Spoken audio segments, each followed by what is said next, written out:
Hello and welcome to the addendum to my Brawl Stars trophy system video. Now the reason I'm making this video is because in the script for the first one I ended up cutting a lot out for the sake of being concise. So in this video I kind of want to expand on the ideas I mentioned and do a bit more explaining as to my motives behind them for the people that are really interested. I mean, it's great, I'm literally reacting to my own content, 2 videos for the price of 1. But anyway, let's go review my ideas. So for the first one, I know that actually you can be the star player on the losing team.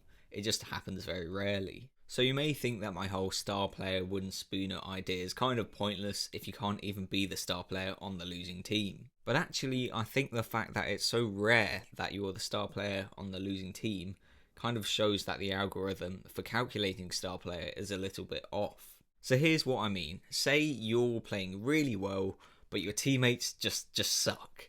So they're just dying all the time and they're, say in bounty, they're just giving tons of stars to the enemy. So then the algorithm for calculating star player sees, oh wow, your opponents are doing so much damage to you, one of them must be the star player. So you can see that even though star player is supposed to measure individual performance, if your teammates are really bad and allow your opponents to get tons of damage on them, that will make your opponents very likely to be star player. So in the end, your teammates still end up dragging you down. So you can see the star player feature still needs a little bit of a rework. Maybe just comparing people to their own teammates instead of their opponents would go some way to solving this.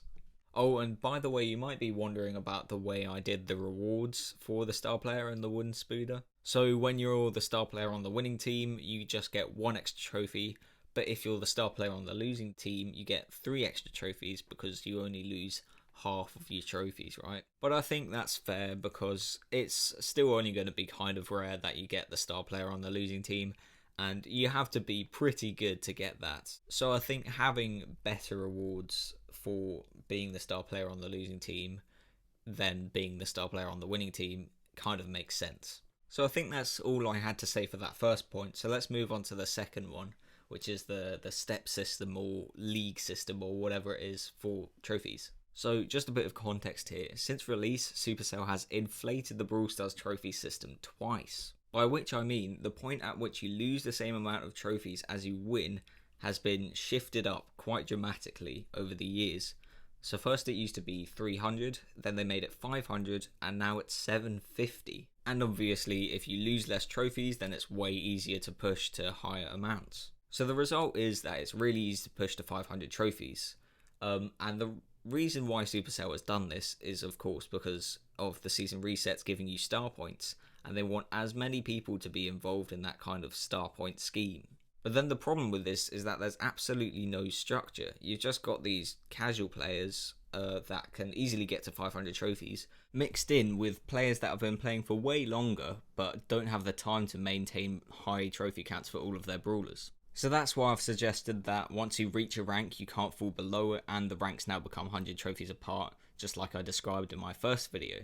I'm tempted to even suggest that rank 15 should be the point at which season resets start taking effect, so that you don't get so many people clumped up at rank 20. I mean, there are numerous solutions to this problem, but it really does have to be solved. Brawl Stars is different to Clash Royale or Clash of Clans in that you have 38 different trophy counts to take care of, not just one. So there needs to be some kind of system where you can keep trophies on a brawler if you don't use it for a while. Oh, and you might be wondering why I mentioned the empty brawler trophy bars and the rank icons, as they seem like kind of minor details. But the reason why I wanted to mention them is because they have a lot to do with your actual motivation to push trophies in Brawl Stars.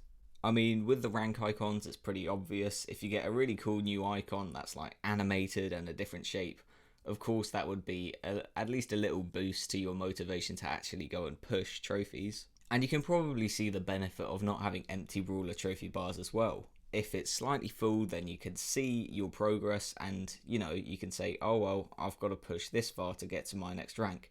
But if your brawler trophy bar isn't even full at all, then you can't see how far you're going to have to go to get to that next rank, and it's, I don't know, kind of demotivating.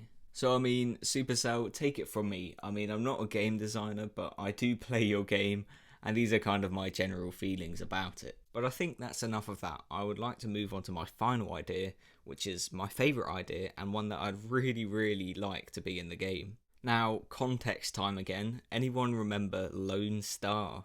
Yeah, that game mode that Supercell added and then removed from Brawl Stars. Basically, the idea was to defeat as many brawlers as you could in the time limit, and, well, the game really sucked because there was so much pressure to get kills, and there were kill steals, and it was just terrible. I think it was supposed to be Supercell's response to people that wanted a game mode, a solo game mode, that was all about getting kills, because as we all know, Showdown is only about survival and not the kills you get. So yeah, we can see that a game mode that's totally reliant on the kills you get is trash, and Showdown, which is totally reliant on survival, is also not top notch, which is why I want a game mode that relies on survival as well as the kills you get.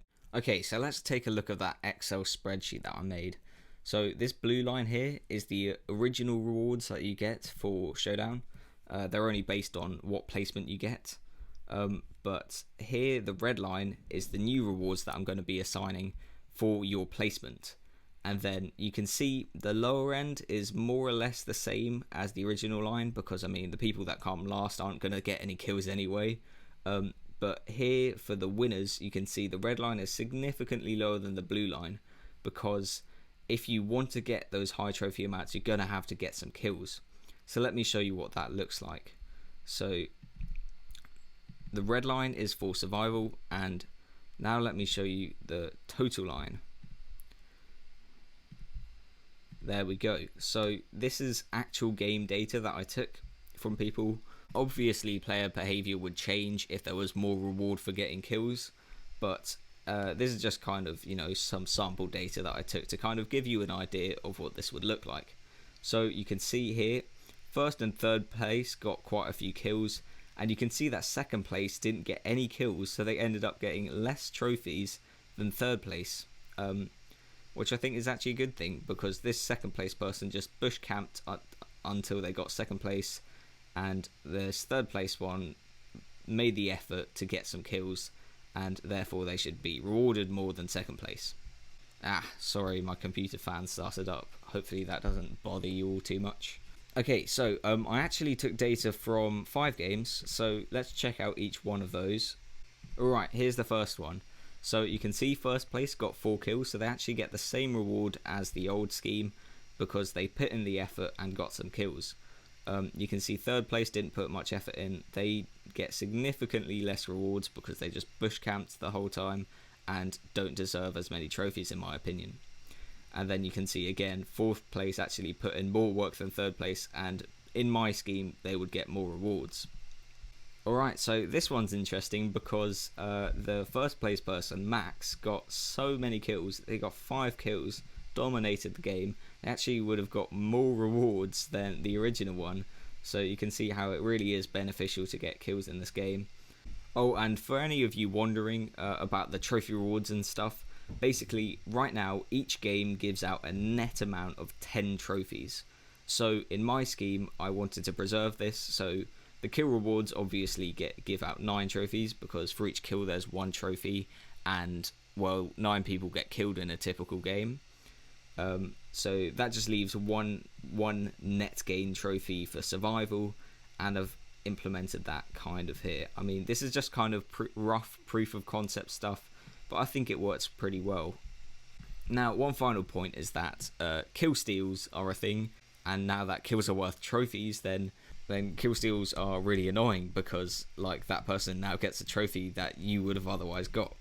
So I decided to actually have a look at the amount of kill steals that happened in each of the games that are recorded, and well, here you can see.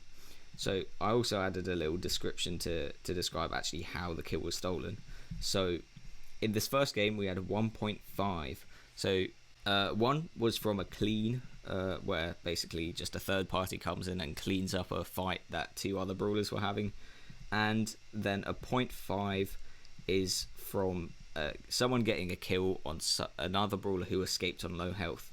So basically what that means is that if 2 people have been in a fight and one escapes on very low health, they're not in danger anymore, but then someone else comes along and kills them, then I suppose in some regard you can call it a steal, but not necessarily, since the person on low health was actually not in danger from the initial person they were fighting with. Okay, so in the next game there was 2 kills. That was actually by me. There were these 2 people fighting, and then I just came in and got them both. Third and fourth games were actually more or less without kill steals. I added a 0.5 for a sandwich or a pinch, or whatever you like to call it. Basically, it's where 2 brawlers come either side of one, and they just, collapse on them, and the person in the middle gets completely done. I suppose, since like both brawlers from each side are like doing kind of equal damage to the guy in the middle, whoever gets the kill, the other person may argue that that's kind of been a kind of steal, but in the end I'd only count it as a 0.5. Our final game had 3 kill steals, so that's quite a big number. The first one was a big clean again, where 2 people fought and then a third person just came and cleaned it all up. Then there was also another escapee, someone who escaped to fight on low health and then just got cleaned up by a separate person, and then another sandwich. So overall, that's a kind of average clean rate of, I can't do the maths at the moment, maybe like slightly over 1 or something, or maybe even 2. But in the grand scheme of things, 2 out of 9 kills, 1 to 2 out of 9 kills being a kill steal isn't that bad. So I think the scheme would still work quite well. Alright, and now back to recording without my computer whirring in the background. So I think I've covered all the additional stuff that I wanted to say in this video. If you have any further comments, then well, leave them in the comments. And well, I've been Thermal. Bye.